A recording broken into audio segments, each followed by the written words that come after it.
रहे लोग ट्यूटोरियल कक्षा 8वीं से 12वीं सीबीएसई बोर्ड हिंदी से संबंधित संपूर्ण ज्ञान। अधिक जानकारी के लिए संपर्क करें। दोस्तों, कमला विमला निवास अपने छठे अंक खजाना के साथ आप सभी का स्वागत करता है। जी, मिस्राइनों के घर ना हैंड पंप लग गई। बहुत दिक्कत है जी पानी का। बचपन सब भी ना रोज रोज हैंड पंपुआ पर नहीं जाना चाहते हैं। कहते हैं कि इन लोग के हाथ में दर्द होने लगता है। और फिर पढ़ाई के टाइम जब भी संजुआ बैठती है ना जी, उसको पानी लाना याद आ जाता है। अब फिर वो अपने संगे रेणु और अमित दोनों चिल्ला चपाटी के लेकर तैयार हो जाती है। हाँ जी, बात तो ठीक ही कह रही हो, पर घर की हालत तो तुम भली भांति जानती हो। हर महीने सोचता हूँ कि इस महीने कुछ बचत हो, पर महीने के खत्म होते होते केवल सोच रह जाती है। चाहकर भी बच्चों के लिए और तुम्हारे लिए कुछ भी नहीं कर पाता हूँ। कभी कभी तो लगता है इस जद्दोजहद में जिंदगी ही न निकल जाए। ए जी, आप ना बस बोलते समय ना कुछ नहीं सोचते हैं। भगवान जी ना सब ठीक करेंगे जी। माँ, संजू दीदी गिर गई। ए भगवान, ई करे कैसे गिर गई ले? बोल रही थी रेस लगाते हैं, देखते हैं भरी बाल्टी लेकर कौन आगे घर पहुंचता है। जल्दी जल्दी चले के चक्कर में एक दूसरे से पैर लड़ गया और फट से गिर गई। माँ, बहुत जोर से लग गई। हमें धकेल दिया। ऐ झूठी, दीदी झूठ बोल रही है। बस करो ये झगड़ा लड़ाई। अब पानी लाने कोई नहीं जाएगा। कल से काम लगवाता हूँ हैंडपंप के लिए। पिताजी के इस निर्णय से सब खुश हैं।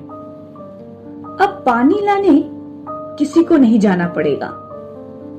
संजू को थोड़ा मलाल है, पानी के बहाने ही सही थोड़ा बाहर की हवा जो मिलती थी और पढ़ाई से दूर जाने का सबसे विश्वस्त बहाना भी। आज कमला विमला निवास में सुबह से ही हलचल मची है। पिताजी की निगरानी में कार्य का श्री गणेश हुआ। घर का आंगन मिट्टी से भर गया है। अचानक ठक ठक की आवाज से सभी चौंक गए। कुदाल के 2 चूंटों से इतना तो तय था कि भीतर कोई धातु है। ई का पापा, ई कैसा कलश है? मौके की नजाकत को देखते हुए पिताजी चुपचाप कलश को लेकर भीतर चले गए। बहुत दिनों बाद कमला विमला निवास में कुछ मंगल हुआ है। जिस कलश को घर के सभी लोग सामान्य कलश सोच रहे थे, वह प्राचीन निकला, जिसकी कीमत लाखों में हो सकती है। पिताजी बता रहे थे कि कमला विमला निवास के दिन बदलने वाले हैं। अब किसी भी चीज के लिए समझौता करने की जरूरत नहीं है। कल का दिन बेहद खास होने वाला है। कल से हम सबकी जिंदगी बदल जाएगी। पिताजी के इन शब्दों ने कमला विमला निवास के सभी सदस्यों में जीवन जीने की एक नई आशा भर दी। आज रात की करेले की सब्जी और रोटी में वह स्वाद था जिसे खाकर आत्मीय सुख की प्राप्ति हुई। वैसे तो कमला विमला निवास के सभी सदस्य सोने जा चुके। घर की सभी बत्तियां बुझा दी जा चुकी हैं, पर सबके हृदय में आशा की अलौकिक किरण प्रज्वलित हो रही है। सुबह का इंतजार तो सभी को है, पर किसी को भी नींद नहीं आ रही है। इधर पिताजी सोच रहे हैं, आज वर्षों बाद हल्का महसूस कर रहा हूँ। ऐसा लगता है कि वर्षों की जिम्मेदारी अचानक से कम हो गई है। अब मैं वह सब दे पाऊंगा जिसकी कमी मैंने अपने जीवन में महसूस की थी। सबसे पहले अपने सारे लोन खत्म करूंगा और रविंदर जी से जो मैंने पैसा लिया था हैंडपंप के लिए वह भी चुका दूंगा। और उधर माँ सोच रही है, ई मिसराई नो बहुत अपना गहनवा दिखाती है। ई तो बोले थे कि जब पैसा होगा ना तो सोनवा का कंगन बना देंगे। अब हम मिसराइन के दिखाएंगे। इधर अंजू भी सोच रही है, पापा को ना हम भी बोलेंगे एक नई स्कूटी दिलवा दे। रोज कॉलेज जाते समय बस के धक्के खाने पड़ते हैं। कितना मजा आएगा फिर। स्कूटी से जाऊंगी सीधी फर और फिर कॉलेज। संजू भी अपनी ही दुनिया में खोई है। अब तो मैं साइकिल से जाऊंगी, ये और लेट भी नहीं होगा। अमित तो इसी बात से खुश है कि वह अपने दोस्तों पर रौब जमा पाएगा और कलश मिलने की कहानी बढ़ा चढ़ाकर सबको सुना पाएगा। रेणु को तो खुश होने के लिए कोई वजह की जरूरत ही नहीं है। वह तो इसलिए खुश है क्योंकि सब खुश हैं। कमला विमला निवास का कण कण आनंदित है। कल की रात कुछ ज्यादा ही लंबी थी।